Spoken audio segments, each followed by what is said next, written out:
أعوذ بالله من الشيطان الرجيم. بسم الله الرحمن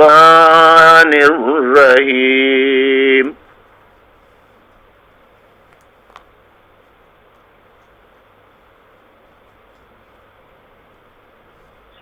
واجب الاحترام بزرگوں، میری ماؤں، میری بہنوں، عزیز تحریکی ساتھیوں، تمام شعبہ جات کے، تمام ونگز کے ذمہ داران، تحریکی ساتھیوں، روح پوچھ ساتھیوں، جلا وطنی کی زندگی گزارنے والے ساتھیوں، جیلوں میں اسیر تحریکی ساتھیوں، ملینیلز، یوتھ، اسٹوڈنٹس، گرلز، بوائز، بچے، بچیوں، دانشوروں، لکھاریوں، قلمکاروں، وکلاء، انجینئرز، اساتذہ اکرام،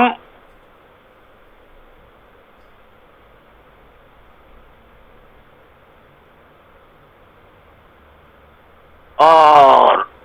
جو پاکستان یا ریاست پاکستان سے باہر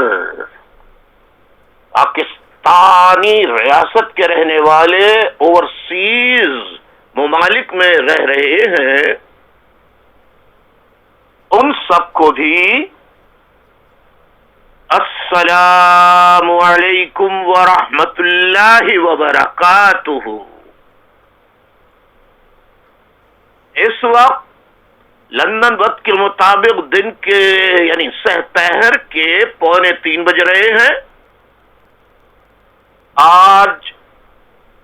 6 فروری 2018 کی تاریخ ہے اور دن ہے منگل کا۔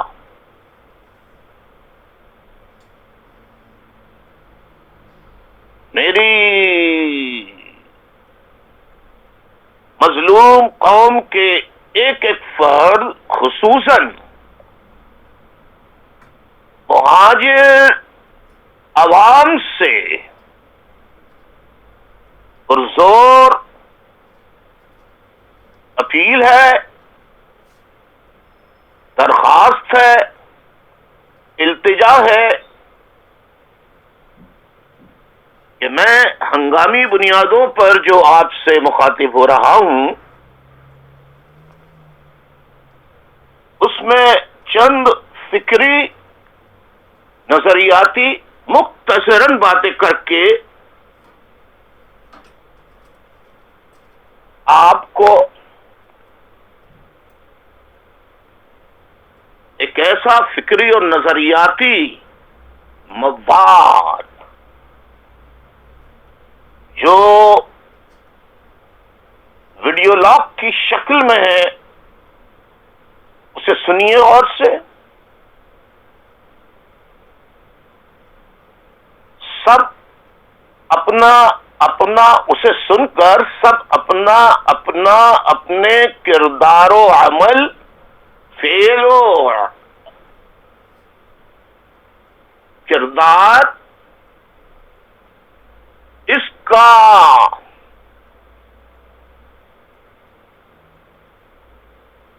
سنجیدگی سے جائزہ لیں۔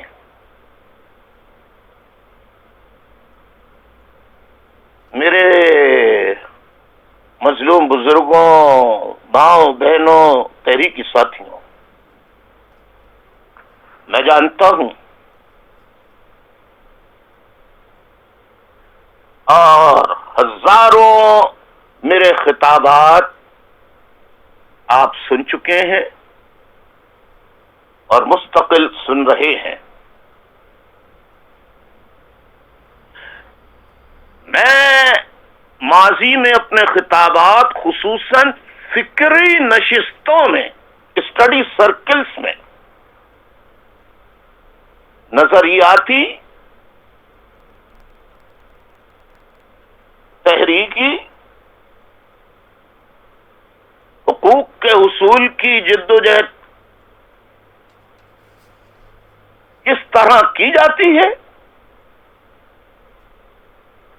اور کن کن باتوں سے اپنی جد و جہد کو جاری رکھتے ہوئے محفوظ رکھنا چاہیے جو تحریک کے لیے نقصان دہ ثابت ہو۔ میں نے متعدد فکری نشستوں میں دشمن اور غدار کا فرق بتایا ہے۔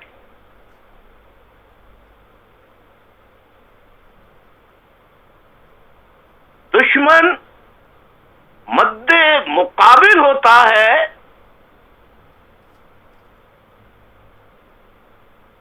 نظریے، سوچ و فکر یا کسی طبقہ آبادی، کسی ثقافتی، لسانی گروہ، قوم، قبیلے کے خلاف جو قوتیں یا جو قوت صف آرا ہوتی ہے اور کسی بھی ایک طبقہ آبادی کو رنگ و نسل، زبان، ثقافت، تہذیب، تمدن کے خلاف برسرے پیکار ہوتی ہے جو قوت، کسی بھی طبقہ آبادی کو کچلنے، تباہ برباد کرنے، صفحہ ہستی سے مٹانے کے در پہ ہوتی ہے، وہ قوت کسی طبقہ آبادی کی، کسی مذہبی، لسانی، ثقافتی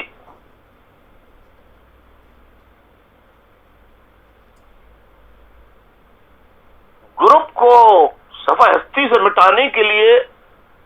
جو پوری قوت کے ساتھ صفحہ ہستی سے مٹانا چاہتی ہے، وہ قوت کسی بھی طبقہ آبادی کو، کسی بھی مذہب، لسان، ثقافت،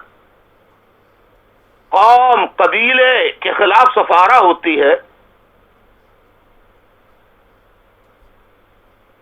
تو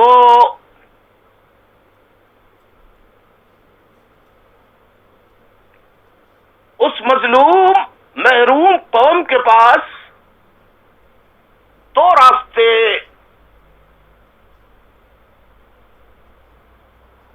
باقی رہ جاتے ہیں۔ آیا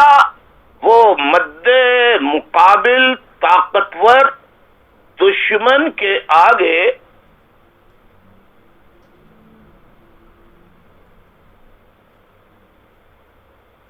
سرنڈر کر کے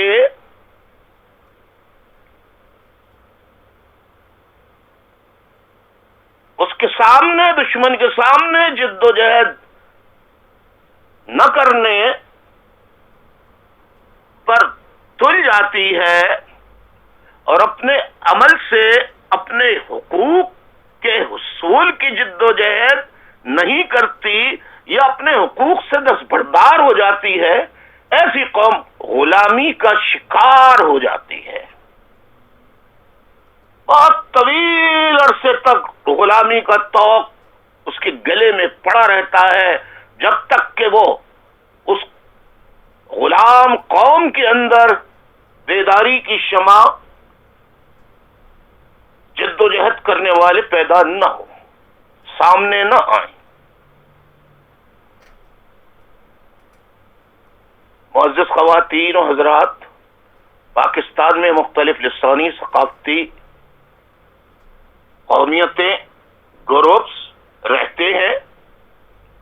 عرف عام میں جنہیں آپ بلوچ عوام، پختون عوام، پنجابی عوام، پشتون عوام، پختون عوام، سرائکی عوام، گلگتی عوام، ہزاروال کے عوام، بلتستان کے عوام، فاٹا کے عوام اور مختلف دیگر ناموں سے جانے پہچانے جاتے ہیں، اس میں ایک قوم جو 1947 کو تقسیم ہند کے بعد، یعنی after the partition of British India,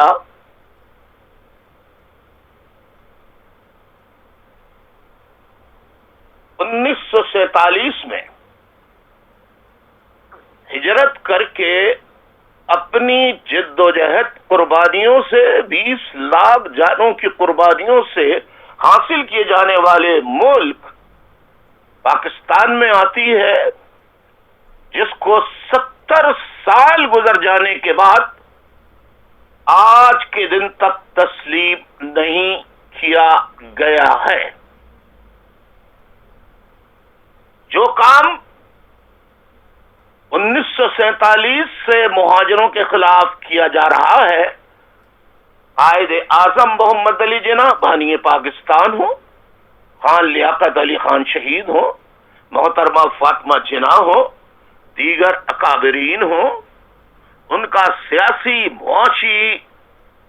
قتل عام، ان کا جسمانی قتل عام بھی کیا جاتا رہا، لیکن بدقسمتی سے افسوس کے ساتھ کہنا پڑتا ہے کہ جو کام ہمارے بزرگوں کو کرنا چاہیے تھا وہ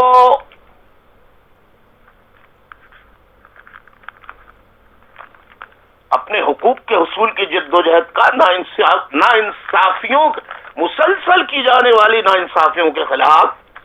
اٹھ کھڑے ہونے کا جو کام انہیں کرنا چاہیے تھا انہوں نے نہیں کیا، اور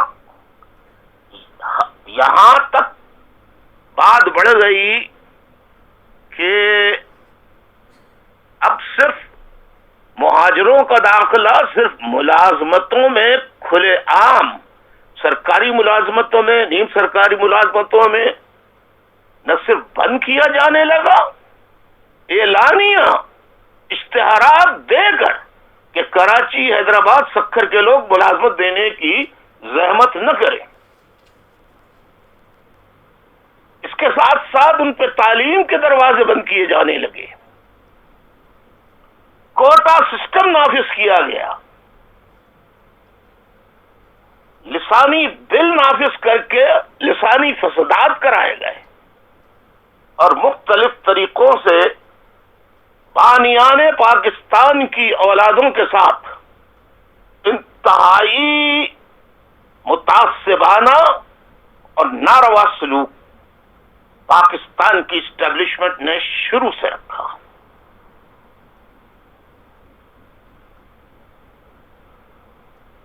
ملازمتوں سے اعلیٰ بڑے بڑے جو ملک کا انفراسٹرکچر چلانے والے مہاجر اکابرین تھے، ایکسپرٹس تھے، ان کو کبھی جنرل ایوب خان کی ڈکٹیٹرشپ میں، کبھی ذوالفقار علی بھٹو کے دور میں نکالا جاتا رہا، تمام معاشی طور پہ تباہ کرنے کے لیے نیشنلائزیشن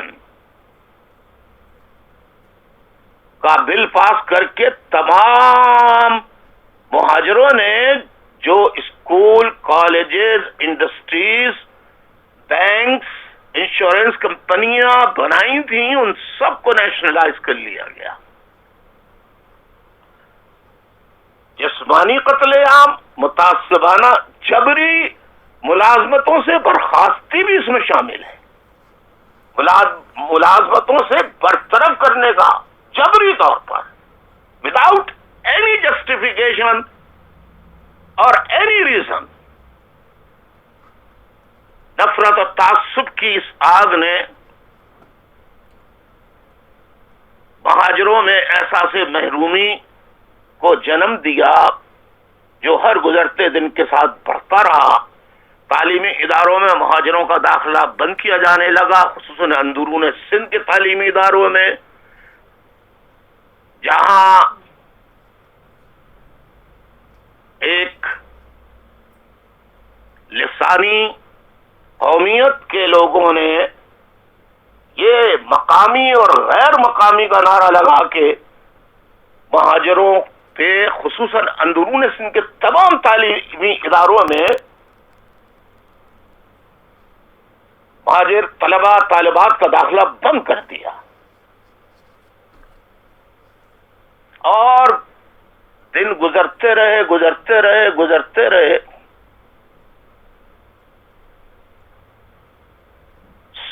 مہینے گزرتے رہے، سال گزرتے رہے، گزرتے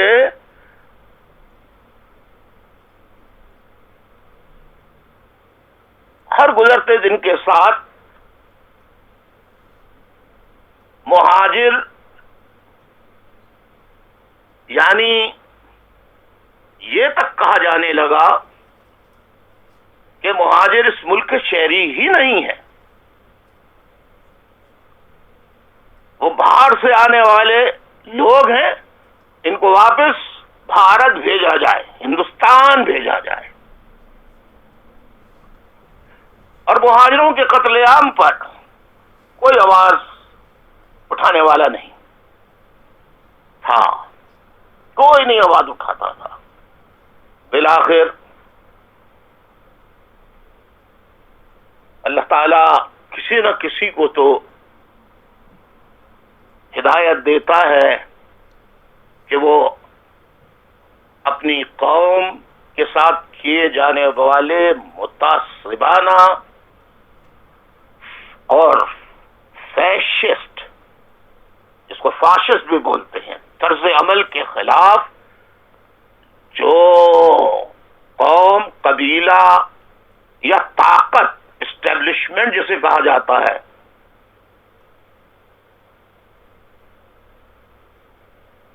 اس کے ظلم و ستم ہر سطح پر بڑھنے لگے، جب کوئی آواز نہیں تھی تو ناانصافیوں کو دیکھتے ہوئے آپ کے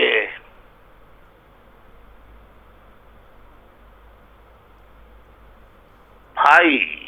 بیٹے، روحانی باپ، جو بھی آپ درجہ دیں، جس کا نام الطاف حسین ہے، اس نے مہاجروں کے حقوق کے لیے جد و جہد کا آغاز کیا 11 جون 1978 سے لے کر، اور آج 2018 آ گئی ہے، تقریباً 40 سال اس جد و جہد میں، جس میں سے 27 سال سے میں لندن میں ضلع وطنی کی زندگی گزار رہا ہوں، لیکن میں نے ایک لمحے کے لیے تحریکی جد و جہد کو خیر باد نہیں کہا۔ میں اس تفصیل میں جانا چاہتا نہیں کہ مجھے ضلع وطن کیوں ہونا پڑا، آپ سب جانتے ہیں اچھی طریقے سے۔ تو میں نے بتایا، ایک قوت جو کسی بھی گروہ کو ثقافتی ہو، لسانی ہو، مذہبی ہو، قوت کے ذریعے کچلنا چاہے تو وہ طاقت فاشسٹ ہوتی ہے، ظالم ہوتی ہے، جابر ہوتی ہے۔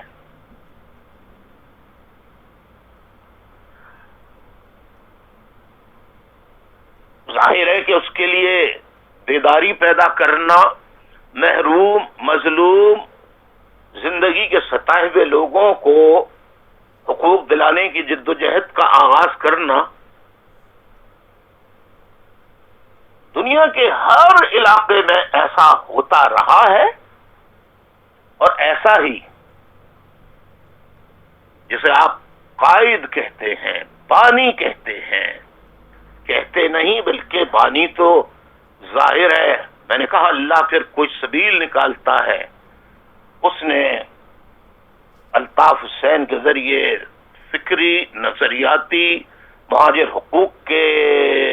کی جد و جہد کو فکری نظریاتی بنیادوں پر تاریخ کے حوالوں سے شروع کیا، اور جو عروج و زوال آتے رہے وہ آپ سب کے سامنے ہے۔ یوں تو مہاجروں کا معاشی جسمانی قتل عام 1947 سے شروع ہو گیا تھا، لیکن جب 8 اگست 1986 کو پہلا جلسہ نشتر پارک میں ہوا، اس کے بعد اسٹیبلشمنٹ پاگل ہو گئی اسے دیکھ کر۔ تاریخی جلسہ ہے اب، اس کے بعد دوسرا ہی جلسہ 31 اکتوبر 1986 کو حیدرآباد کے پکے قلعے میں رکھا گیا تھا کہ سوراب گوڑ پر اور حیدرآباد مارکیٹ چوک پر اسٹیبلشمنٹ نے، ایجنسیز نے اپنے ایجنٹوں کے ذریعے جو جلوس کی شکل میں لوگ کراچی سے مختلف علاقوں سے اور دیگر حیدرآباد پہنچ رہے تھے، تو کراچی میں سوراب گوڑ پر، حیدرآباد میں مارکیٹ چوک پر فائرنگ کرا کے اس کے لیے سوراب گوڑ جہاں پختون آبادی کی اکثریت، حیدرآباد مارکیٹ چوک پر جس ہوٹل سے فائرنگ کرائی گئی وہ بھی پختون کا، تو اسٹیبلشمنٹ نے جو خفیہ ہاتھ ہیں انہوں نے پختونوں کو استعمال کیا تاکہ مہاجر اور پختونوں میں تصادم شروع ہو جائے، فساد شروع ہو جائے، اور جو کسی بھی خطے میں جو لسانی ثقافتی گروپ مضبوط اور طاقتور اور اکثریت میں ہوتا ہے، وہ دیگر اپنے سے کم آبادی والے علاقوں کو محروم و محکوم بنانے کا عمل کرتا ہے۔ بلوچ عوام غلام، پختون عوام غلام، سندھی عوام غلام، اور مہاجر عوام غلام، سرائکی عوام غلام، بلتستانی، گلگت، ہزاروال کے لوگ غلام، اور ایک طبقہ، ایک لسانی گروپ جس کی اکثریت فوج میں ہے، خفیہ اداروں میں ہے، وہ ہر جگہ قابض ہے۔ بلوچستان چلے جائیں تو ایسا لگتا ہے کہ کسی فوجی چھاونے میں آ گئے ہیں، پورے سندھ کے شہری علاقوں میں چلے جائیں فوجی علاقہ لگتا ہے۔ اسی طرح قبائلی عوام کو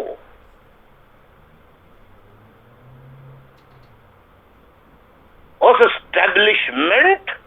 کی طاقت نے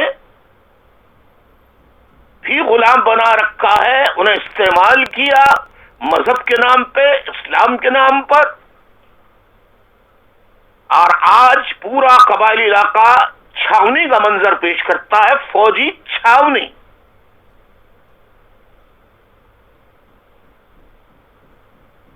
ایسی قوت ہر مظلوم قوم کے سامنے دشمن کی حیثیت رکھتی ہے، جو اپنے سے کم آبادی والے کمزور لوگوں کو اپنی طاقت کے ذریعے، طاقت کے بل پر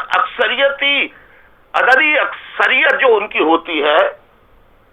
اس کی بنیاد پر اپنا ماتحت غلام بنا لیتی ہے.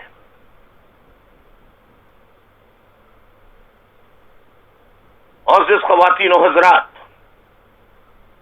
یہ تو ہوئی اس قوت کی بات جو دشمن ہوتی ہے. دوسری قوت ہوتی ہے جسے غدار کہا جاتا ہے. غدار کبھی دشمن میں نہیں ہوتا. غدار اسے کہتے ہیں جو فرد، جو شخص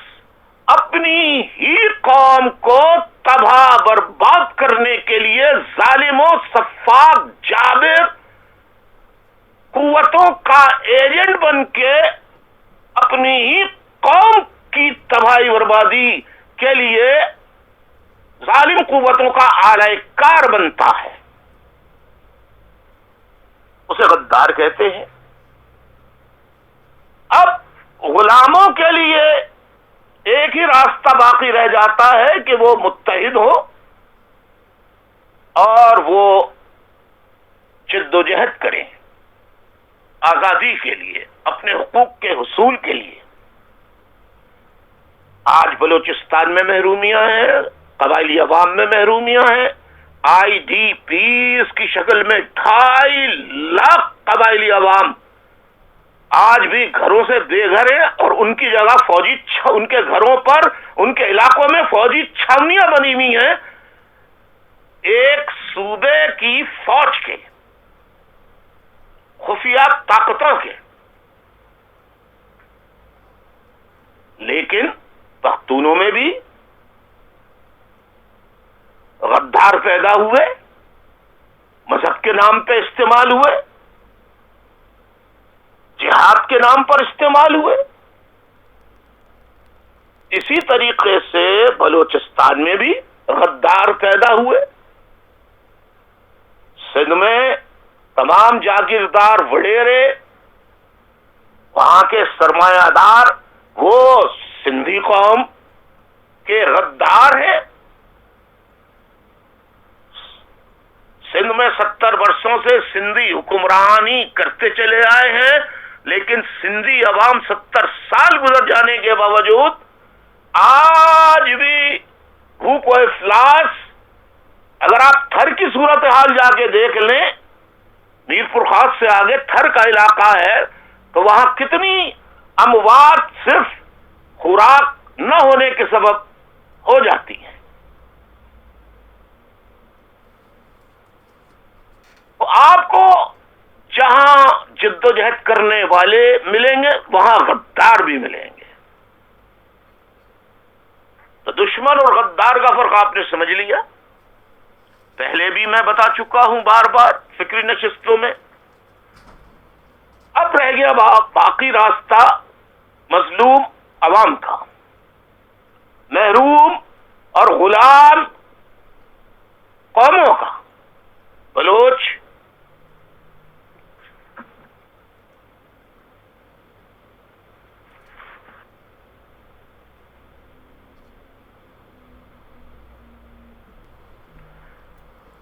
عوام، پختون عوام، قبائلی عوام، مہاجر عوام، سندھی عوام، سب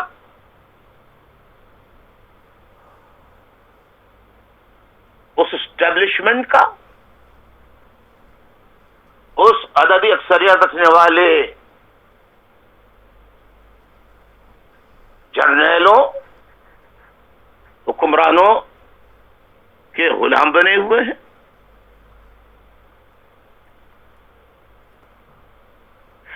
اب بلوچ عوام جد و جہد کریں تو ان کی جبری گمشدگیاں کی جاتی ہیں، ان کی ایکسٹرا جوڈیشل ایگزیکیوشنز کی جاتی ہیں، سندھیوں کی جاتی ہیں، پشتونوں کی جاتی ہیں، قبائلی عوام کی جاتی ہیں، ہزاروال کی جاتی ہیں، گلگت بلتستان کے لوگوں کو کی جاتی ہیں. انہیں جبری طور پر لاپتہ کیا جاتا ہے.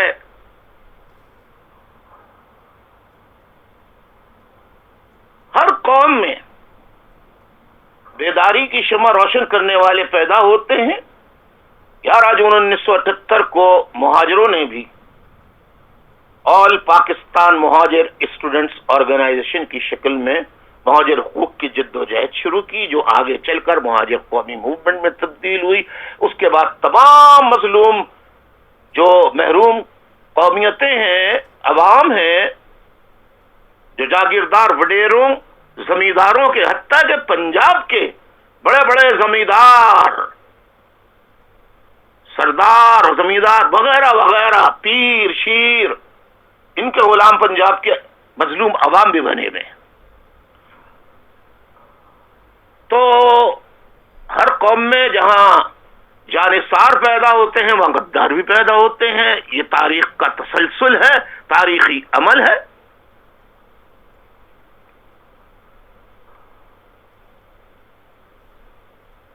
لیکن ہر مظلوم قوم کو اپنے حقوق کے لیے بالآخر اٹھنا پڑتا ہے، جد و جہد کرنی پڑتی ہے، ظالم سے کہ ظلم و جبر سے آزادی حاصل کرنی ہوتی ہے۔ بلوچ عوام جد و جہد کر رہے ہیں،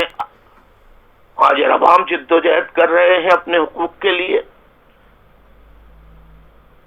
اس کی آواز کو دبانے کے لیے۔ آپ نے دیکھا کہ ایم کیو ایم کا کیا حشر کیا، قتل عام، جینوسائیڈ کرنے کے باوجود باز نہ آئے، اور بالآخر ایک لفظ پر جو سب بڑے بڑے سیاستدان ٹاپ موسٹ کہہ چکے ہیں اپنے منہ سے، جب ظلم و بربریت، قتل عام، جبری گمشدگی کا سلسلہ بند نہیں ہوا، احتجاج کو گولی بارود کے ذریعے اڑایا جانے لگا، انصاف کے لیے عدالتوں کے دروازے کھٹکھٹائے، وہاں سے انصاف نہ ملے، سپریم کورٹ آف پاکستان گئے، وہاں سے انصاف نہیں ملا، اور لاشوں پہ لاشیں گرنے لگیں بلا جواز، چھاپے گرفتاریوں کا سلسلہ جاری رہا، لوگوں کو گرفتار کر کے ان کی ایکسٹرا جوڈیشل کلنگز کی گئی، ماورائے عدالت قتل کیا گیا جن کا۔ ان باتوں کو دیکھ کر میں نے ہمیشہ پاکستان کے استحکام، اس کی مضبوطی کے لیے ہمیشہ بات کی ہے، میں نے کبھی کوئی خلاف بات نہیں کی، لیکن کیوں کہ اسٹیبلشمنٹ کی جو قوتیں تھیں، جمعیت العلماء پاکستان اور اس سے بڑھ کر جماعت اسلامی، وہ مہاجر علاقوں میں حکومت میں آیا کرتے تھے، یہاں سے ان کی جماعتیں جیتا کرتی تھیں، ان سب کا جب صفایا ہوا تو اسٹیبلشمنٹ جو ان کے ذریعے اسلام کا راگ، اسلام کے نام پر مہاجروں کو بیوقوف بناتی تھی، ان قوتوں کا صفایا ہوا، تو پھر اسٹیبلشمنٹ کی ملٹری طاقت نے مہاجروں کو ختم کرنے کے لیے وہی طریقہ اختیار شروع کر دیا، باقاعدگی سے کھلم کھلا، جو بلوچ عوام کے ساتھ، پختون عوام کے ساتھ، سندھی عوام کے ساتھ کیا جاتا رہا ہے۔ تو میں یہ قتل عام دیکھ دیکھ کر، ایک بھوک ہڑتال ہو رہی تھی کراچی پریس کلب کے سامنے، وہاں پر کوئی انصاف دینے والا نہیں تھا، میں غم سے نڈھال تھا، ساتھ ساتھ غصے کی کیفیت بھی تھی، میرے منہ سے یہ نکلا، ایسا پاکستان جہاں حقوق نہ ملے، انصاف نہ ملے، ایسا پاکستان مرد آباد۔ لیکن اس کے فوراً بعد میں نے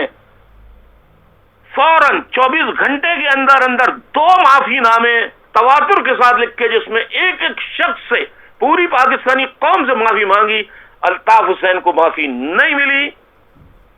باقی جس نے فوج کو، پاکستان کو کھلا گالیاں دیں، سب کو معافی مل گئی، کیونکہ سب سے کمزور مہاجر قوم ہی ہے۔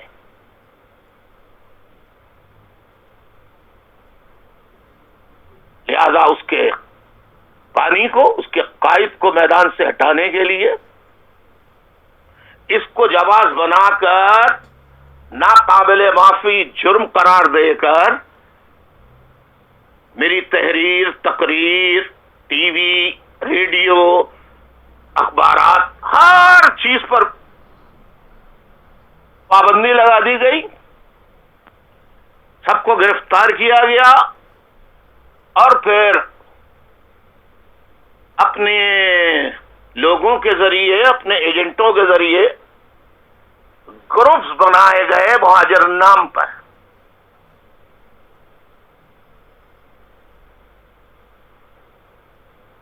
جو اپنے گلی میں کونسلر نہیں بن سکتے تھے،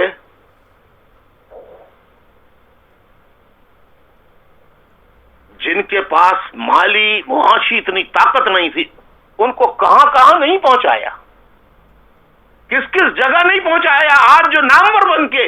بڑے دعوے کرتے ہیں، ذرا وہ اپنی جو پوزیشن ہے، انہوں نے جو عہدے انہوں نے حاصل کیے، جن کو پارٹی نے دیا، زمین سے اٹھا کے فرش سے اٹھا کے عرش پر، فرش سے اٹھا کر عرش پر پہنچایا، آج وہی غدار بن گئے۔ تو دشمن نہیں، غدار ہے۔ دشمن وہ ہیں جنہوں نے انہیں غدار بنایا۔ وہ غدار کیوں بنے؟ اس لیے کہ ان کا صرف ضمیر اس لیے کمزور پڑ گیا، ڈھیلا پڑ گیا کہ انہوں نے ناجائز ایم کیو ایم کے نام پر چوری چھپے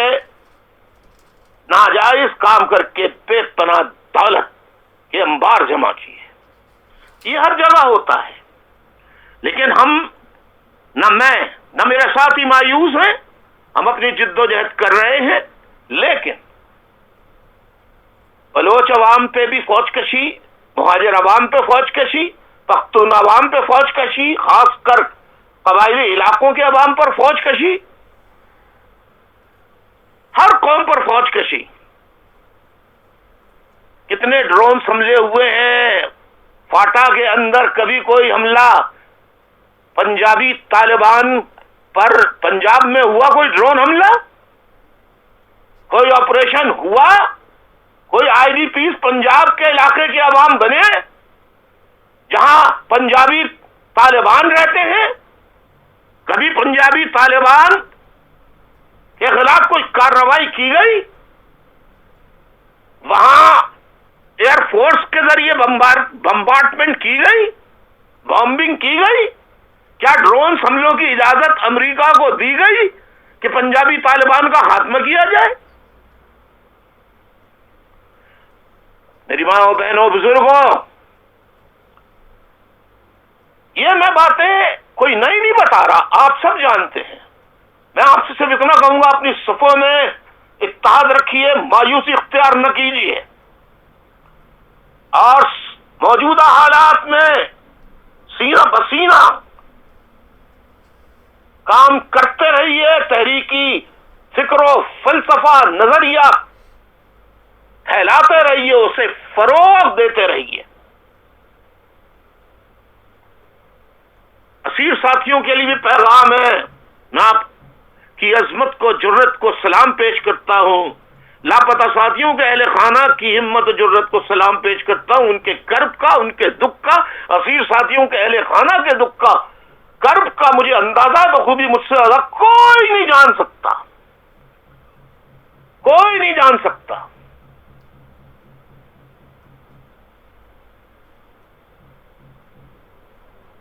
اب وقت آ گیا ہے کہ بلوچ عوام، مہاجر عوام، فاٹا کے عوام، پختون عوام مل کر ہر مظلوم کو ساتھ ملایا جائے، اور جو اسٹیبلشمنٹ، طاقتور گروپ، ریاستی ادارے پورے پاکستان پر قابض ہیں، ان سے،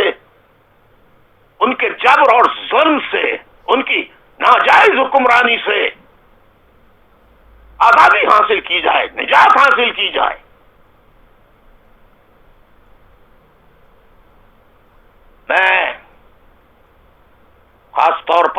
پختون عوام، قبائلی عوام، نقیب محسود شہید سے جو بیداری پختون عوام میں پیدا ہوئی ہے، میں اس بیداری کو اور بیداری پیدا کرنے والوں کو سلام تحسین پیش کرتا ہوں۔ شاباش پختونوں، شاباش قبائلی عوام، آپ کو سلام، خراج تحسین، کروڑوں کروڑوں کروڑوں سلام، اربوں سلام آپ کی جرأت و ہمت کو۔ آپ نے پوری پختون قوم میں وہ بیداری پیدا کر دی ہے جو واحد راستہ ہے غلامی سے نجات کا، آزادی کے حصول کے لیے۔ نقیب اللہ محسود کا قاتل، جس کے نام سے سب واقف ہیں، وہ آج تک سپریم کورٹ کے بار بار نوٹس دے رہے ہیں، پوری سندھ پولیس، پورے پاکستان کی agencies, I S I, M I, I B, F I A, سب اسے پکڑنے میں ناکام رہے۔ ناکام اس لیے رہے، جس کا جواب کسی کو نہیں معلوم، تو میں بتا دیتا ہوں۔ یہ نقیب شہید کا اور بزرگ 72 سالہ ڈاکٹر پروفیسر حسن ظفر عارف شہید کا قاتل اور اس کے شریک کار سہولت کار آئی ایس آئی رینجرز،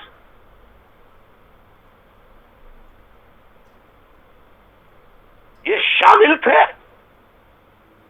اور وہ آئی ایس آئی کا ہرکارہ تھا، اور وہ اس وقت بھی آئی ایس آئی کے سیف ہاؤسز میں احسان اللہ احسان کی طرح اور دیگر بڑے بڑے نامور جرائم پیش افراد کی طرح سے رہ رہے ہیں، ان کی کسٹڈی میں ہے آئی ایس آئی کی۔ میری پختون عوام سے، مہاجر عوام سے، بلوچ عوام سے درخواست ہے، باقی دیگر مظلوم قومیتوں سے اب درخواست ہے، التجا ہے، فریاد ہے، اپیل ہے، خدا کے واسطے تمام مظلوم ایک ہو جائیں، ہم سب مل کے ہی دشمن کا مقابلہ کر سکتے ہیں، ان کے جبر و ستم سے آزادی حاصل کر سکتے ہیں، نجات حاصل کر سکتے ہیں۔ میں معزز خواتین و حضرات، آج میں آپ کے سامنے ایک ویڈیو لاگ پیش کرنا چاہتا ہوں، جس کو، یہ میرا آڈیو خطاب ہے، اس کے بعد آپ کو وہ ویڈیو لاگ کی شکل میں آپ کو آئی ٹی کے انٹرنیشنل سیکریٹریٹ میں موجود آئی ٹی کے انجینئرز، ٹیکنیشینز، تمام معاونین، وہ آپ کے سامنے اس کو ویڈیو کی شکل میں پیش کریں گے، ایز اٹ از، بغیر کسی ایک حرف کی تبدیلی کے بغیر۔ میں پختون عوام سے کہتا ہوں، میرے پختون غیور پختون بھائیوں، اپنی بیداری کو سست مت ہونے دینا، کسی غفلت کا شکار مت ہونا، جھوٹی دعووں، جھوٹے وعدوں پر مت آنا، اپنی جد و جہد اور بیداری کو، خاص طور پہ ینگسٹرز، میلینیلز، یوتھ، پختون یوتھ، تم لوگ خاموش نہیں بیٹھنا۔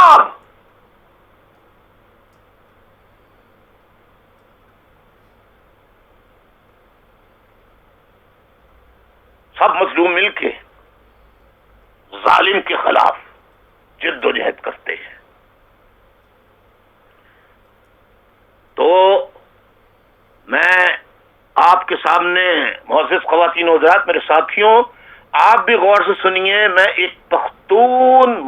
ماں، بہن، بیٹی، فلاسفر، نظریاتی فکری شعور بیدار کرنے والی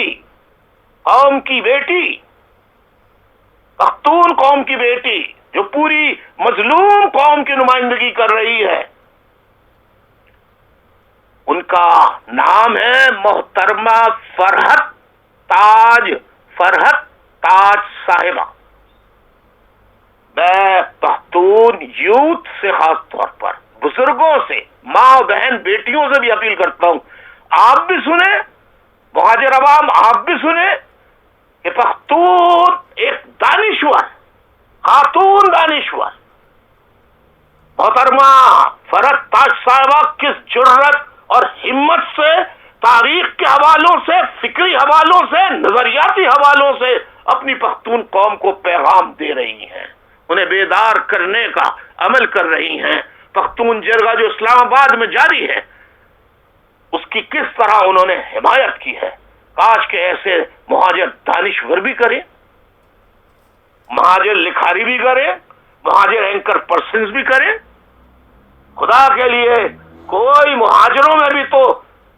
ایسا پیدا ہو، ایسے پیدا ہو دانشور، تاریخ داں، کہ وہ بھی میدان میں آئے۔ اسی طرح محترمہ فرحت تاج صاحبہ کی طرح پاکستان میں ڈاکٹر پروفیسر حسن ظفر عارف علم حق کا پرچم لے کر، علم حق کا علم لے کر، حق کا پرچم لے کر میدان میں آئے، ان کو شہید کر دیا گیا۔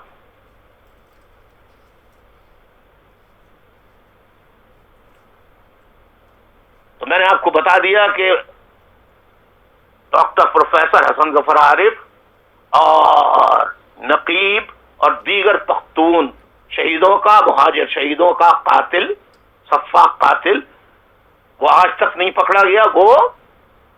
ISI کے سیف ہاؤسز میں محفوظ طریقے سے رہ رہا ہے۔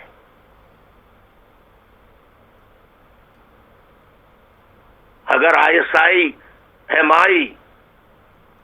IB ان کے اندر طاقت نہیں ہے تو ان ایجنسیوں کو کے افسران کو، جرنیلوں کو تنخواہ لینا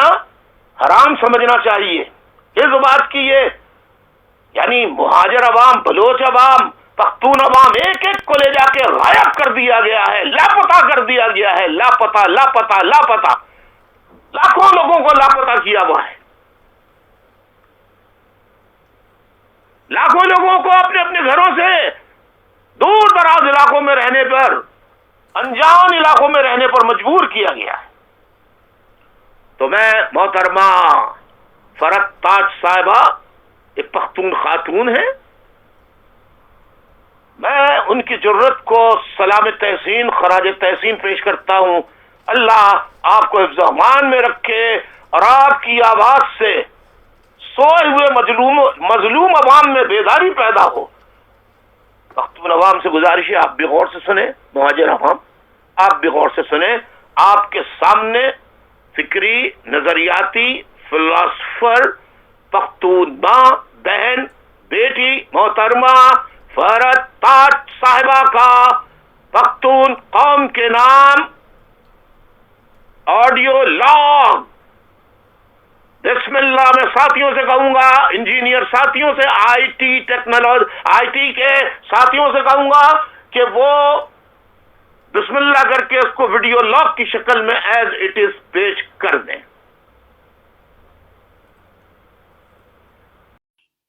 ہائے، بخیر۔ پشتون ریزسٹنس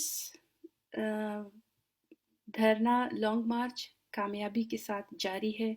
ریاست پاکستان کے ظلم اور دہشت گردی کے خلاف، پختونوں کے خلاف۔ میں اس پہ تھوڑا سا تاریخ کا پرسپیکٹیو ڈالنا چاہتی ہوں کہ تاریخ ہمارے سامنے رہے جب ہم یہ سٹرگل کر رہے ہیں اپنے حق کے لیے اور ریاست پاکستان کے اس ظلم کے خلاف۔ پہلی بات تو یہ ہے کہ یہ جو ریزسٹنس ہوئی ہے اور جو لوگ احتجاج کے لیے اٹھے ہیں ہمارے علاقوں سے، یہ ایک ایسی چیز ہے جو کہ اس سے پہلے پختونوں کی تاریخ میں نہیں ہوئی تھی، یہ پہلی دفعہ ہو گئی ہے، اور یہ ہے unity across the tribal lines, یعنی کہ اپنے آپ کو قبائلی اختلافات یا قبائلی فرق سے بلند کر کے ایک مقصد کے لیے اتحاد اور اتفاق کر لینا۔ ہمارا جو یہ علاقہ ہے یہ ایسا ہے کہ یہ اسٹریٹجیکلی اہم رہا ہے، یہاں ہمیشہ ہر دور ہر صدی میں باہر سے لوگ آتے رہے ہیں، آرمیز آتی رہی ہیں، وار لارڈز آتے رہے ہیں، اور تاریخ ہمیں یہ دکھاتی ہے کہ پختون کبھی ایک کے ساتھ ملے ہیں، کبھی دوسرے کے ساتھ ملے ہیں، اور آپس میں ایک دوسرے کو نقصان پہنچایا ہے، قتل کیا ہے۔ لیکن اب یہ جو ابھی ریزسٹنس ہو رہی ہے، اس میں سب لوگ اکراس ٹرائبل لائنز اکٹھے ہوئے ہیں، اور یہ بہت خوشی کی بات ہے۔ یہاں میں یہ بھی بتا دوں کہ جب میں ٹرائبل کی بات کرتی ہوں تو میں صرف فاٹا کی بات نہیں کرتی ہوں، فاٹا صرف ٹرائبل نہیں ہے، خیبر پختونخوا بھی ٹرائبل ہے، اور جو بلوچستان کے پختون علاقے ہیں وہ بھی ٹرائبل ہیں۔ ٹرائبل سے مراد میرا ٹرائبل سٹرکچر نہیں ہے، ٹرائبل سٹرکچر تو اب کہیں بھی نہیں ہے، فاٹا میں بھی نہیں ہے، کہیں بھی نہیں ہے، لیکن ٹرائبل یا قبائلی رویے ضرور موجود ہے، اور ان تینوں جگہوں پہ موجود ہیں۔ ان میں سے ایک رویہ یہ تھا کہ اپنے آپ کو قبائلی جو اختلافات ہے یا ذاتی اختلافات ہے ان سے بلند نہ کرنا۔ تو ہمارے جو نوجوان ہیں، جو لوگ ہیں، اور اس نسل کے جو لوگ یہ پروٹیسٹ میں شامل ہیں، لیڈ کر رہے ہیں، انہوں نے یہ ثابت کر دیا کہ پختون اس قبائلی رویے سے خود کو بلند کر سکتے ہیں، اس کو کنٹرول کر سکتے ہیں، یہ خوشی کی بات ہے۔ اس کے علاوہ دو اور چیزیں ہیں جو کہ وہ بھی بہت ضروری ہے کہ ہم وہ بھی حاصل کر لیں، اور مجھے امید ہے کہ ہماری اس نسل میں وہ حاصل ہو جائیں گی، یا ان کو ہونا چاہیے، اور یہ ذمہ داری ہمیں اگلی نسل پہ نہیں ڈالنی چاہیے۔ تو وہ جو دو چیزیں ہیں اس پہ بات کرنے سے پہلے میں تھوڑا سا اس کو پرسپیکٹیو میں جاتی ہوں، کیونکہ سمجھنے کے لیے یہ ضروری ہے۔ کل جو دھرنا ہوا، کل کی جو کارروائی تھی دھرنے کی اسلام آباد میں، آپ اسی کو دیکھ لیں، اس میں ایسے لوگ آ گئے دھرنے میں جن کا کوئی کام نہیں بنتا تھا، وہ کیوں آئے تھے؟ عمران خان کو دیکھ لیں، سراج الحق کو دیکھ لیں، یہ تو جاسوس ہیں پاکستانی جرنیلوں کے، ان جرنیلوں کے جنہوں نے ایسی پالیسیز چلائی ہیں، جنہوں نے ہمارے علاقے کو وار تھیٹر بنا دیا ہے، اور یہ ان کے جاسوس ہیں، تو یہ تو شامل ہیں ان کے جرائم میں، ان کا کیا تک بنتا ہے کہ یہ آ جائیں اس دھرنے میں؟ لیکن یہ دھرنا اب ایک پبلک ایونٹ بن گیا ہے، اس میں اب ہر کوئی آ سکتا ہے، آئے گا، شاید روکنا ممکن بھی نہیں ہے، اور روکنا میرا خیال ہے چاہیے بھی نہیں۔ دو باتیں اب ہونی چاہیے، ایک تو یہ کہ جو کوئی بھی آئے سٹیج پہ چڑھ جائے تو ان سے کم از کم اتنا ان سے یہ کہلوایا جائے کہ وہ جو کچھ بھی بولتے ہیں بول دیں، لیکن جو اس دھرنے کے جو 5 مطالبات ہیں اس کو ایک ایک پڑھ کے اور اعلان کر دے کہ وہ ان کو سپورٹ کرتا ہے۔ یعنی 5 مطالبات کے نقیب اللہ کا جو قاتل ہے اس کو عدالت کا سامنا کروایا جائے، جو لوگ غائب کیے ہیں ہماری ایجنسیوں نے ان کو رہا کیا جائے یا عدالت کے سامنے لایا جائے، ایکسٹرا جوڈیشل کلنگز بند کی جائے سارے پاکستان میں، اور یہ ہے کہ فاٹا کے اندر جو لینڈ مائنز لگائے ہیں پاکستان آرمی نے ان کو وہاں سے نکالا جائے۔ تو ایک تو یہ اتنا کر لیں۔ دوسری بات یہ ہے کہ ہمارے لوگ ذرا تاریخ ذہن میں رکھیں، جب اس قسم کے لوگ سامنے آ کے بولنے لگے تو تاریخ ذہن میں رہیں۔ میں اس وقت عمران خان کی تو بات نہیں کروں گی، لیکن میں سراج الحق اور اس کی جو پارٹی ہے جماعت اسلامی اس پہ ضرور بات کروں گی۔ اب جماعت اسلامی تو پاکستانی جرنیلوں کی جونیئر پارٹنر ہے، اور جونیئر پارٹنر کی حیثیت سے ہمارے علاقے میں جو قتل عام ہوا ہے، جو ظلم ہوا ہے، اور غریب لوگوں کے ساتھ جو ظلم ہوا ہے، تو اس میں تو جماعت اسلامی برابر کی شریک ہے۔ جس طرح جرنیلوں نے ہمارے لوگوں کے خون سے ڈالر کما کما کے اپنے آپ کو امیر کروایا ہے، تو اسی طرح سے جماعت اسلامی والوں نے بھی اپنے بچوں کو اور اپنے خاندانوں کو امیر کروایا ہے، اور یہ ہے کہ اس ہمارے قتل عام میں بھی وہ شامل ہیں۔ تو تھوڑا سا ہم یہ سوچیں کہ یہ تو صحیح ہے کہ یہ جرنیلوں کا ایجنڈا آگے لے کے جا رہے ہیں، اینٹی پختون ایجنڈا، لیکن کیا کوئی اور بھی ایسی چیز ہے جو کہ ان کو موٹیویٹ کرتی ہے کہ ہاں یہ جرنیلوں والا ایجنڈا ہی بس ٹھیک ہے اور اپنے لوگوں کو مارتے رہیں؟ تو اس سلسلے میں آپ سب لوگوں کی توجہ اس کتاب کی طرف مبذول کرنا چاہتی ہوں۔ یہ کتاب کا نام ہے تنقیحات، اور اس کو مولانا مودودی نے لکھا ہے۔ مولانا مودودی جو جماعت اسلامی کے فاؤنڈر تھے، تو انہوں نے یہ کتاب لکھی ہے، اس کو اسلامک پبلیکیشن لاہور نے پبلش کیا ہے۔ میں آپ کو اس کتاب کے صفحہ نمبر 153 سے آپ کو پڑھتی ہوں۔ 153 صفحے پہ لکھتے ہیں یہ، اس کو ذرا غور سے سن لیجئے گا مولانا مودودی کیا لکھتے ہیں۔ مولانا مودودی لکھتے ہیں، قوم دو طبقوں پر مشتمل ہوا کرتی ہے، ایک طبقہ عوام اور دوسرا خواص ہوتا ہے۔ طبقہ عوام اگرچہ کثیر التعداد ہوتا ہے اور قوم کی عددی قوت اس پر مبنی ہوتی ہے، لیکن یہ سوچنے اور رہنمائی کرنے والے دماغ اس گروپ میں نہیں ہوتے۔ نہ یہ لوگ علم سے بہرہ ہوتے ہیں، نہ ان کے پاس مالی قوت ہوتی ہے، یہ نہ جاہ و منزلت رکھتے ہیں، نہ حکومت کا اقتدار ان کے ہاتھوں میں ہوتا ہے۔ اس لیے قوم کو چلانا ان لوگوں کا کام نہیں ہوتا، بلکہ محض چلانے والوں کے پیچھے چلنا ان کا کام ہوتا ہے۔ یہ خود راہیں بنانے اور نکالنے والے نہیں ہوتے، بلکہ جو راہیں ان کے لیے بنا دی جاتی ہیں ان پر چل پڑتے ہیں۔ راہیں بنانے اور ان پر پوری قوم کو چلانے والے دراصل خواص ہوتے ہیں،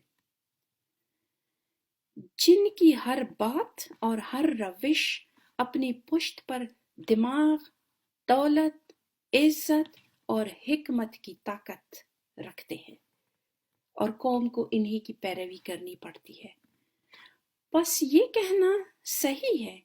کہ قوم کی اصلی طاقت عوام نہیں بلکہ خواص ہوتے ہیں۔ Now,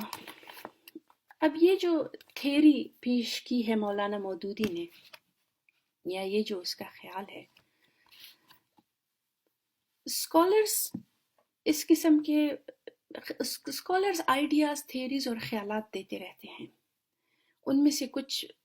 اچھے بھی ہوتے ہیں، بہت اچھے آئیڈیاز ہوتے ہیں، انقلابی آئیڈیاز بھی ہوتے ہیں، اور کچھ اس قسم کے گھٹیا آئیڈیاز بھی ہوتے ہیں جیسے یہ مولانا مودودی دے رہا ہے۔ اور یہ پھر ایک اسکالرلی ایکسرسائز ہوتی ہے، اسکالرز ایک دوسرے کے آئیڈیاز کو کویسچن کرتے ہیں، ان پہ سوال اٹھاتے ہیں، اور جو گھٹیا آئیڈیا ہوتی ہیں وہ خود بخود پیچھے ہٹ جاتی ہیں، جو اچھے آئیڈیاز ہوتے ہیں وہ آگے آ جاتے ہیں اور مشہور ہو جاتے ہیں۔ تو اگر مولانا مودودی نے یہ گھٹیا آئیڈیا اور یہ گھٹیا خیال پیش کیا ہے، تو میں تو اس پہ مجھے کوئی اتنا اعتراض نہیں ہے۔ جس بات کا مجھے لیکن دکھ ہے اور جس بات کا مجھے اعتراض ہے وہ یہ ہے کہ پختون جو جماعت اسلامی کے ساتھ ہے، انہوں نے اس گھٹیا خیال کو کس ظلم کے ساتھ پختونوں پہ نافذ کیا ہے۔ مولانا مودودی یہ کہہ رہا ہے کہ غریبوں کا نہ دماغ ہوتا ہے، نہ ان کی عزت ہوتی ہے، اور یہ ہے کہ خواص ان کے لیے جو راستے بنائیں ان کا کام ان پہ چلنا ہوتا ہے۔ تو جماعت اسلامی کی لیڈرشپ نے خود کو خواص سمجھ لیا ہے اور انہوں نے زندگیوں کے ساتھ کھیلا ہے، غریب پختونوں کی زندگیوں کے ساتھ۔ قاضی حسین احمد نے اپنے بچوں کو ہر قسم کا عیش و آرام دیا ہے، اور غریبوں کے بچوں کو جہاد بھجوا دیا افغانستان میں۔ مولانا صوفی محمد مالاکنڈ دھیر کے غریب غریب بچوں کو ڈیورنڈ لائن سے کراس کروا کے ان کو افغانستان کی جنگ میں جھونک دیا، اور بزدل شیطان خود واپس آ گیا، کیونکہ خود خواص سمجھتا ہے خود کو، اور یہ غریبوں کے بچے تھے، ان کے ماں باپ آج بھی رو رہے ہیں۔ سراج الحق نے کبھی اپنے بچوں کے جسم کے ساتھ خودکش جیکٹ تو نہیں باندھی، ان کو اڑایا نہیں ہے، لیکن غریب پختونوں کے بچوں کے ساتھ یہی کرنا ان کی نظر میں روا ہے۔ تو ایک تو یہ سوال میں اٹھا رہی ہوں، اور میں جو پختون لیڈرشپ ہے جماعت اسلامی کی، میں ان سے یہ کہتی ہوں کہ آپ خواص بنے ہوئے ہیں، اور آپ نے عوام کو جو ہے سمجھا ہوا ہے کہ ان کی خون سے آپ کھیل سکتے ہیں۔ اچھا، یہاں میں ایک اور سوال بھی یہ اٹھاتی ہوں کہ جو اکثر جو اسکالرس ہیں، جو سنی اسکالر ہیں یا دیوبندی اسکالر ہیں، دوسرے بھی اسکالرز جو اسلام کے مختلف فرقوں سے ہیں، وہ یہ بات کرتے ہیں کہ جہاد کا اعلان ریاست کر سکتا ہے۔ تو یہاں سوال یہ پیدا ہوتا ہے کہ یہ جماعت اسلامی نے جو پختونوں کے خون کے ساتھ کھیلا ہے،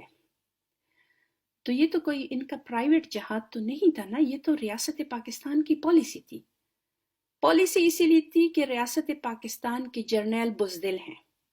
یہ خود وردی پہن کے اور ستارے لگا کے اپنے شولڈر پہ جنگ نہیں کر سکتے، ڈرتے ہیں، اور جب بھی انہوں نے کیا ہے ان کو ایسی مار پڑی ہے کہ ان کی وردی اتر گئی ہے، ایسی مار پڑی ہے ان کو انڈیا سے ہر دفعہ۔ تو یہ کہ انہوں نے آسان طریقہ یہ نکالا ہے کہ یہ پرائیویٹ لشکر بناتے ہیں اور ان کے ذریعے دہشت گردی کرواتے ہیں، کبھی افغانستان میں کرواتے ہیں، کبھی انڈیا میں، کبھی کشمیر میں، کبھی کہاں کبھی کہاں، لیکن یہ باقاعدہ ریاستی اداروں کی پالیسی ہے۔ تو پھر کیا جو اسکالرز یہ کہتے ہیں، اسلامی اسکالر، کہ نہیں یہ تو غلط ہے، یہ پرائیویٹ لشکر جو بنا رہے ہیں، لوگ خود اٹھ کے جہاد کی کال پہ رسپونڈ کرتے ہیں، جہاد چلے جاتے ہیں، یہ تو غلط ہے، ریاست کر سکتی ہے۔ تو ذرا ادھر بھی تو آ کے دیکھیں نا، یہ تو ریاست کی پالیسی ہے۔ جماعت اسلامی کو چاہے انہوں نے کتنا بھی گٹھی حرکت اور ظلم کیا ہے، ہم ان کو یہ الزام نہیں دے سکتے ہیں کہ وہ خود پرائیویٹلی کر رہی تھی، وہ ریاست پاکستان کی پالیسی چلا رہی تھی۔ تو پھر ادھر ہم کیا کریں؟ کیا اسلام اس قسم کی ریاست کو اجازت دے دیتا ہے کہ وہ اس قسم کے جہاد کرے؟ خیر، یہ تو ایسا مسئلہ ہے کہ یہ جو اسکالرز ہیں اسلام کے، وہ اس پہ بات کریں، اور مجھے نہیں لگتا کہ وہ اتنی آسانی سے اس کو حل بھی کر دیں گے، یہ بحث چلتی رہے گی۔ اور اسکالرس کی جب میں بات کرتی ہوں تو میں یہ ملاؤں کی بات نہیں کرتی ہوں، میں یہ مدرسے کے جو جاہل لوگ ہیں ان کی بات نہیں کرتی ہوں، میں کرتی ہوں جو واقعی اسکالر ہیں، جیسے غامدی صاحب ہو گئے، آپ ان سے بھی اختلاف کر سکتے ہیں، یہ مولانا مودودی ہو گئے، ان سے بھی آپ اختلاف کر سکتے ہیں، لیکن یہ لوگ اسکالر تھے، تو میں ایسے اسکالرس کی بات کر رہی ہوں۔ خیر، یہ اسکالرلی بحث تو خیر چلتی رہے گی، لیکن میں یہ کہنا چاہتی ہوں کہ ہمارے لوگ جو ہیں، جو کہ اب انہوں نے اتنی ہمت دکھا دی ہے، اور خاموشی اور خوف کا یہ جو سرکل تھا وہ انہوں نے توڑ دیا ہے، تو اب تھوڑا سا وہ یہ بھی سوال اٹھانا شروع کر دیں جماعت اسلامی کے ساتھ کہ یہ آپ خواص کیسے بنے ہیں، کس نے آپ کو یہ حق دیا ہے کہ آپ خواص بن جائیں، اور آگے سے آپ اس کو اسلام کے نام پہ جسٹیفائی کر رہے ہیں۔ اسلام جو ٹرائبل اسلام ہے یا جو پختون اسلام ہے، جو ہمارا اسلام ہے، اس کا تو آئیڈیا یہ ہے کہ اس میں برابری ہے، ایکویلٹی ہے۔ ہمیں تو یہ بتایا گیا تھا ہماری ٹرائبل سوسائٹی میں کہ اللہ تعالیٰ کی نظر میں سب برابر ہیں، امیر ہے، غریب ہے، کالا ہے، گورا ہے، سب برابر ہے، اور اگر کسی میں کوئی فرق ہے، اللہ تعالیٰ کی نظر میں کوئی فرق ہے، وہ تقوی کی بنیاد پر ہے، پائٹی، اور تقوی کا تعلق دل سے ہوتا ہے، دلوں کے حال اللہ جانتا ہے، تو اس لیے اللہ تعالیٰ ہی بہتر جج ہے کہ کس کا تقوی بہتر ہے اور کس کا اتنا بہتر نہیں ہے، اور یہ فیصلہ اللہ تعالیٰ قیامت کے دن کرے گا، جب جزا، سزا، جنت، جہنم، یہ والے فیصلے ہوں گے۔ تو اس قدر ایکویلٹی ہے اس ٹرائبل اسلام میں، جس کو ہم سمجھتے ہیں۔ تو آپ مجھے یہ بتائیں، یہ آپ خواص کدھر سے بن گئے، اور جن لوگوں کو آپ نے ورغلا کے گمراہ کر کے جن لوگوں کے بچوں کو آپ نے قتل کیا ہے جہاد میں، ان کو آپ عوام بغیر عقل کہ ان کی غربت کو آپ نے ایکسپلائٹ کیا ہے اور اسلام کا نام آپ نے استعمال کیا ہے. تو یہ سوال اب ہمیں جماعت اسلامی سے کرنا چاہیے. آپ یہ دیکھیں، اچھا یہ دیکھیں کہ ملکہ برطانیہ کا جو ان کا گرینڈ سن ہے پرنس ہیری، جب اس کا یونٹ افغانستان کی طرف آ رہا تھا جنگ کے لیے تو پرنس ہیری بھی آ گیا. حالانکہ اگر ملکہ چاہتی تو وہ قانونی طور پر یا ادروائز بھی ان کا اتنا انفلوئنس ہے برطانیہ کی حکومت پہ کہ وہ کوئی قانونی راستہ نکال کے پرنس ہیری کو اس یونٹ سے الگ کر لیتے، یونٹ چلا جاتا جنگ میں، پرنس ہیری نہ جاتا. لیکن کوئین نے کوئی ایسی بات نہیں کہ انہوں نے کہا ٹھیک ہے اگر ہیری کے یونٹ کے اور فوجی جنگ جا رہے ہیں، جنگ کے لیے خطرات کا سامنا کر رہے ہیں تو ہیری بھی جائے. تو اب مجھے یہ بتائیں کہ کیا قاضی حسین احمد کے جو بچے ہیں کیا وہ پرنس ہیری سے بھی زیادہ لاڈلے ہیں؟ سراج الحق کے بچے پرنس ہیری سے بھی زیادہ لاڈلے ہیں؟ پرنس ہیری تو جنگ جا سکتا ہے، خطرے کا مقابلہ کر سکتا ہے، لیکن ان کے لاڈلے بچے جو ہے وہ گھروں میں رہیں اور غریب پختونوں کے بچے جو ہے وہ جہاد کریں. اتنا گھٹیا. آپ لوگ کہیں پہ تو کسی سٹینڈرڈ کو تو آپ ابائٹ کر لیں، یا تو آپ اسلام میں جو ایکویلٹی کا سٹینڈرڈ ہے آپ اس کو ابائٹ کر لیں، وہ نہیں کر سکتے. جو تہذیب یافتہ معاشرے ہیں وہاں کے جو حکمران ہیں یا وہاں کے جو بڑے لوگ ہیں انہوں نے جو سٹینڈرڈ قائم کیے ہیں آپ ان پہ بھی فلفل نہیں ہوتے ہیں. اپنے بچوں کو قاضی حسین احمد امریکہ تعلیم کے لیے بھیج دیا، ہمارے بچوں کو غریب بچوں کو جہاد پہ بھیج دیا. اس سوال کو اب کون کرے گا؟ یہ ہمارے لوگ اب یہی سوال آپ بار بار جماعت اسلامی سے کریں کہ یہ کیوں، یہ خواص کیوں بن گئے ہیں. میں یہاں پہ یہ بھی کہنا چاہتی ہوں کہ جب یہ مولانا مودودی نے یہ نظریہ پیش کیا اور پھر جماعت اسلامی جو کہ پختونوں میں ہے، جنہوں نے پختونوں پر یہ نظریہ اپلائی کیا، اس کا تجربہ کیا، تو اس وقت جو پختون سکالرز ہیں انہوں نے اس کو چیلنج کیوں نہیں کیا؟ شاید کسی نے چیلنج کیا ہو اور مجھے پتہ نہیں ہو تو وہ اور بات ہے، لیکن میری نظر سے نہیں گزرا ہے کہ کسی پختون سکالر نے کھڑے ہو کے اور کہا ہو کہ یہ تو گھٹیا نظریہ ہے مولانا مودودی کا، اس کو کیوں ہمارے لوگوں کے خون سے کھیل رہے ہیں اور اس نظریے کو استعمال کر رہے ہیں. تو کمی ایک ادھر ہمارے جو سکالرز ہیں، پختون سکالرز ہیں، ان سے بھی ہوئی ہیں. اور میں درخواست کروں گی ہمارے جو پڑھے لکھے پختونز ہیں جو کہ تاریخ پہ نظر رکھتے ہیں، کتابیں پڑھتے ہیں، کہ آپ لوگ اس ایسی چیزوں کے لیے آپ لوگ اٹینٹیو رہیں. اور اگر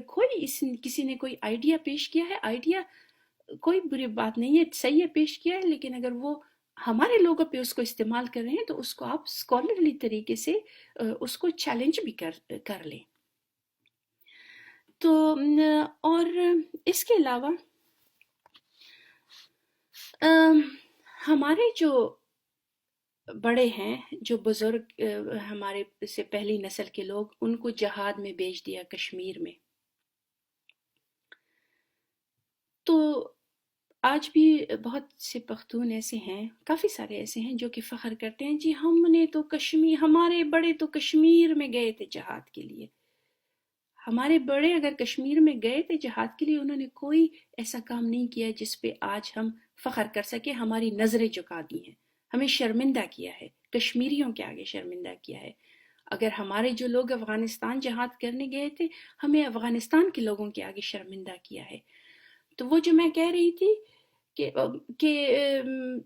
جو دو باتیں میں کر رہی تھی نا کہ جو ہماری اس نسل کے دوران ہی اچیو ہونی چاہیے، ان میں سے ایک تو یہ ہے کہ ہم نے اب جہاد نہیں کرنا. پختونوں نے جتنا جہاد کرنا تھا کر لیا، اب ہم جہاد نہیں کریں گے. اور کشمیر جو ہے وہ کشمیر جانے اور کشمیر کے لوگ جانے وہ ہمارا مسئلہ نہیں ہے. افغانستان جو ہے وہ افغانستان جانے اور افغانستان کے لوگ جانے وہ بھی ہمارا مسئلہ نہیں ہے. ہم لوگ جہاد کے لیے نہیں جائیں گے، اور ہمارے جو بڑوں نے جن بڑوں نے جہاد کیا ہم شرمندہ ہیں ان پہ. تو ایک تو یہ ڈیسائیڈ کرنا چاہیے، نیور اگین. جو ہو چکا اس کو تو ہم ریٹرن نہیں کر سکتے، لیکن ہم آئندہ جہاد نہیں کریں گے. یہ ایک چیز ہے. دوسری چیز جو کہ میں سمجھتی ہوں کہ ہماری نسل کے اندر اچیو ہونی، کم از کم ہمیں ذہنی طور ذہن بنا لینا چاہیے. اچیو تو اس کے لیے جب حالات بنیں گے ایسے تو پھر ہی اچیو ہوگا، لیکن ہم ذہن میں بٹھا لیں جو تاریخ میں نئی چیز ہم کریں گے وہ یہ ہے کہ پختونوں کی اگر آپ تاریخ کو دیکھیں، غدار بہت زیادہ پیدا کیے ہیں انہوں نے، اور یہ لوگ انہی میں سے لوگ دوسرے لوگوں کے ساتھ مل کے اپنے لوگوں کو قتل کیا ہے. اور پختون جو ہیں وہ اتنے سخی ہیں، اتنے جینرس ہیں کہ وہ بس بھول جاتے ہیں، معاف کر دیتے ہیں. لوگ اٹھتے ہیں اپنے لوگوں کو مارتے ہیں، ایک ایپیسوڈ گزر جاتی ہے، پھر لوگ بس سب چین خیر ہے گزر جاتے ہیں، نہ کسی کو سزا نہ کسی کو جزا. یہ اب ختم ہونا چاہیے. ہمارے وہ لوگ جو اٹھ کے دوسروں کے ساتھ ملے ہیں اور پختونوں کا قتل عام کیا ہے، وہ لوگ ہمارے غدار ٹھہرنے چاہیے، اور وہ لوگ ان لوگوں کو سزا کا بھی بندوبست ہونا چاہیے. آپ بنگلہ دیش کی مثال دیکھ لیں. بنگلہ دیش میں پاکستان آرمی نے جماعت اسلامی بنگلہ دیش کے ساتھ مل کر البدر الشمس 2 دہشت گرد تنظیمیں بنائی. ان دہشت گرد تنظیموں نے پاکستان آرمی کے لیے بہت ظلم کیا، بنگالیوں پہ بہت زیادہ، حد سے زیادہ ظلم کیا. تو پھر جب خیر بنگالیوں نے پھر بڑے وہ پرسسٹنٹ تھے، انہوں نے اسٹرگل کی، آزادی حاصل کر لی. اور پھر ایک وقت ایسا آیا، آپ دیکھ رہے ہیں کہ جماعت اسلامی کے لیڈروں کو پھانسیاں وہ دے رہے ہیں، وہ بالکل صحیح دے رہے ہیں، دے ڈیزرو اٹ. میں جماعت اسلامی کی جو عام ورکر ہے میں اس کی بات نہیں کر رہی،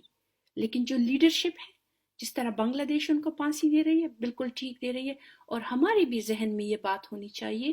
کہ ہم بھی پھر ان کے لیے کچھ اس طرح کا بندوبست کر لیں کہ ہماری تاریخ میں یہ بات آ جائے کہ اب ہم نے ایک نیا رخ دے دیا ہے، پختونوں نے اپنی تاریخ کو نیا رخ دے دیا ہے. اب یہ معاف نہیں کریں گے اپنے غداروں کو، بلکہ غداروں سے حساب لیں گے. تو یہ ایک نئی چیز، اب مجھے نہیں پتا یہ کب حاصل ہوں گی، اس کا سٹیج کب آئے گا. اب بنگلہ دیش کو اگر آپ دیکھیں، انہوں نے 1971 میں آزادی حاصل کی، اور پھر جماعت اسلامی کو پھانسیاں وہ اب دے رہی ہیں. تو یہ ایک پروسیس ہوتا ہے، اس میں پھر ایک جوڈیشیل پروسیس بھی ہوتا ہے، جو اس سے پہلے دوسرے امپورٹنٹ ایشوز ہوتے ہیں سیاسی سٹرگل کے، وہ بھی سیٹل کرنے ہوتے ہیں. سو مجھے نہیں پتا کہ پختونوں کو یہ موقع کب ملے گا کہ وہ اپنے غداروں کا وہی انجام کر دے جو بنگلہ دیش نے اپنے غداروں کا کیا ہے. لیکن یہ بات ذہن میں ہونی چاہیے کہ اب ہم نے اس کو بھی اوور کم کرنا ہے. ہماری تاریخ میں جو یہ چیز نہیں ہوئی ہے نا، غداروں کو معاف کرنے کا، ان سے پہ آنکھیں بند کرنے کا، ہم نے اس روایت کو اب توڑنا ہے. اور نئی روایت یہ بنانی ہے کہ غداروں کو ہم ان کو ہم قابل نفرت بنائیں گے، اور یہ ہے کہ ان کے لیے کچھ انصاف کا بھی بندوبست کریں گے. تو مجھے امید ہے کہ جو اب ہمارے لوگوں میں ایک اٹھ کھڑے ہوئی ہیں، ریزسٹنس آئی ہے، تو وہ اب اس بات پہ بھی غور کریں گے. اور میں یہ بات اس لیے بھی کہتی ہوں کہ تقریباً 2007 سے مجھے موقع مل رہا ہے، بلکہ اس سے پہلے سے بھی، لیکن 2007 سے میں نے زیادہ اس میں دلچسپی لی ہے. میں فاٹا کے اور خیبر پختونخوا کے مختلف علاقوں میں جو اس دہشت گردی سے متاثر ہوئے ہیں، میں وہاں آتی جاتی رہی ہوں، وہاں میری لوگوں سے ملاقات ہوتی ہے. اور آپ یقین کریں، چونکہ بیکاز میں ایک خاتون بھی ہوں، ایک عورت ہوں، تو مجھے لوگ بڑی ان کی مہربانی، وہ مجھے گھر کے اندر بھی لے جاتے ہیں. تو میری گھر کی خواتین سے بھی بات کرنے کا مجھے موقع مل جاتا ہے، جو لوگ قتل ہوئے ہیں ان خاندانوں کے ساتھ یا جو معذور ہوئے ہیں. تو کئی دفعہ جب میں جاتی ہوں تو وہاں بالکل ماتم شروع ہو جاتی ہے، جس کو ہم ویر کہتے ہیں. وہ مجھے ایسے لگتا ہے، اور مجھے ایسے فیل ہوتا ہے کہ جیسے اب میں آئی ہوں، میری وجہ سے مجھے یہ کہانی سنا رہے ہیں، اور دوبارہ انہوں نے یہ رونا شروع کیا، ان کے زخم تازہ ہو گئے. مجھے یاد ہے کھرم کے ایک بزرگ تھے، بڑی عمر کے، اور میں جب ان سے ملی 5 منٹ کے اندر انہوں نے اتنا رونا شروع کیا، وہ اتنا روئے کہ میں اب پریشان ہو گئی کہ اب کیا کروں، مجھے سمجھ میں نہیں آ رہا. وہ کہتا ہے کہ جب ہم کو ڈسپلیس کر رہے تھے اور لڑائی شروع ہو گئی، اس کے ایک دن بعد اورگزئی آئے، جرنیل جو تھے، جنرل اورگزئی، تو وہ ہمیں آ کے کہتے ہیں کہ آپ لوگوں پہ تو ابھی اور مشکلات آئیں گی، اور آپ پہ طوفان آئیں گے، آپ تیار رہیں۔ اور وہ بزرگ اتنی بد دعائیں دے رہے تھے جنرل اورگزئی کو، اتنی بد دعائیں دے رہے تھے کہ میں کہتی ہوں اگر جنرل اورگزئی ان کو سن لے تو وہ شرم سے ہی مر جائے، بے شرم انسان۔ پاکستان کے جتنی بھی جرنیل ہیں انہوں نے اتنا ظلم کیا ہے، اور اس میں پختون جرنیل بھی شامل ہیں، وہ غدار ہیں ہمارے۔ پنجابی تو ہیں، وہ تو دشمن ہیں، جو پختون جرنیل ہیں وہ غدار ہیں ہمارے۔ انہوں نے ہمارے بزرگوں کو اس قدر رلایا ہے، ہمارے بچوں کو اس قدر قتل کیا ہے۔ جنرل اورگزئی ہے یا دوسرے کور کمانڈر یا جو بھی ہیں، یہ سارے غدار ہیں۔ تو ان سب کے لیے ان کا کوئی نہ کوئی بندوبست ان کا ہونا چاہیے، لیکن کیسے ہوگا، کب ہوگا، یہ میں نہیں کہہ سکتی، مجھے نہیں پتا ہے، لیکن ذہنوں میں ہم یہ بٹا لیں، ذہنوں میں بٹا لیں کہ آئندہ ہم اپنے غداروں کو معاف نہیں کریں گے، اور اس سے بھی پہلے ہم اپنے غداروں کے گانے نہیں گائیں گے، ہم اپنے غداروں کی تعریف نہیں کریں گے، ان پہ فخر نہیں کریں گے۔ اس بات کو ہم ذہن میں ڈالیں، اور آئیں کہ ہماری جو یہ نسل ہے، یہ تاریخ میں یہ جو ایک نئی بات ہے وہ بھی یہ اچیو کر لے۔ اور اس کے علاوہ آئی وش گڈ لک۔ یہ جو دھرنا جو لوگ کر رہے ہیں، آپ لوگ بہت بہادر ہیں، آپ تاریخ بنا رہے ہیں، I am proud of you. اور اس بات کی بالکل پرواہ نہ کرے کہ پاکستانی میڈیا جو ہے وہ آپ کو کوریج دے یا نہ دے، بھاڑ میں جائیں، کوریج نہ دیں، لیکن یہ ہے کہ وی ہیو ٹو اسٹینڈ فرم، اور ہمارے جو یہ جو مطالبات ہیں 5 اس دھرنے کے، اس پہ ہم سب سپورٹ کریں گے، اور ہم یہ سارے مطالبات اچیو کریں گے۔ Thank you very much. میری ماں، بہنوں، بزرگوں، بھائیوں، پختون عوام، آپ نے محترمہ فرحت تاج صاحبہ کا پیغام سنا۔ میری آپ سے درخواست ہے کہ تمام مظلوم ایک ہو جائیں۔ میں اپنے ساتھیوں سے بھی کہتا ہوں، دانشوروں سے کہتا ہوں، قلمکاروں سے کہتا ہوں، خدا را جو کچھ کر سکتے ہیں کیجئے۔ ایک ایک فرد کو جو جس جگہ کام کر رہا ہے اس کو مہاجر حقوق کے لیے میں تمام مہاجروں سے اپیل کرتا ہوں کہ وہ آپ خاموشی کا قفل توڑیں، ہمت اور جرأت سے کام کریں۔ اللہ تعالیٰ ہم مظلوموں کو کامیابی عطا فرمائے، لیکن یاد رکھیے یہ تو ہم دعا کر رہے ہیں، اللہ تعالیٰ نے صاف فرما دیا، خدا اس قوم کی حالت نہیں بدلتا جس قوم کو اپنی حالت بدلنے کا خیال نہ ہو۔ لہذا مظلوم عوام کے لیے میرا پیغام ہے، بیدار ہو جائے، اٹھ کھڑے ہوں، اٹھ کھڑے ہوں، اٹھ کھڑے ہوں۔ بلوچ، پختون، قبائلی عوام، مہاجر عوام، دانشور، آئے میدان میں، ماں بہنوں، بیٹیوں، ساتھیوں، آؤ۔ لیکن ابھی میں ساتھیوں سے نہیں کہوں گا کہ میدان میں آئیں، وہ سینہ بسینہ فی الحال کام کریں۔ ہم مظلوموں کا اتحاد جس دن ہو گیا، اور جلد انشاءاللہ ہم سب مل کے ایک ساتھ آئیں گے ظالم و جابر اسٹیبلشمنٹ اور قوت کے خلاف۔ سوچئے، غور کیجئے کہ پختون ماں، بہن، بیٹی محترمہ فرحت صاحبہ نے کس خوبصورت طریقے سے، کس آرام سے، بردباری سے، سنجیدگی سے، تاریخ کی روشنی میں آپ کو حقائق سے آگاہ کیا۔ ایک مرتبہ پھر محترمہ فرحت صاحبہ کو میں خراج تحسین پیش کرتا ہوں۔ اور جو دھرنا اسلام آباد میں قبائلی عوام، پختون عوام وہاں کر رہے ہیں، ان کو بھی میں زبردست خراج تحسین پیش کرتا ہوں۔ جاگ پختون جاگ، جاگ بلوچ جاگ، جاگ مہاجر جاگ، جاگ مظلوم جاگ، ہر قوم کا مظلوم جاگ بیدار ہو. ان نعروں کے ساتھ میں اجازت چاہتا ہوں.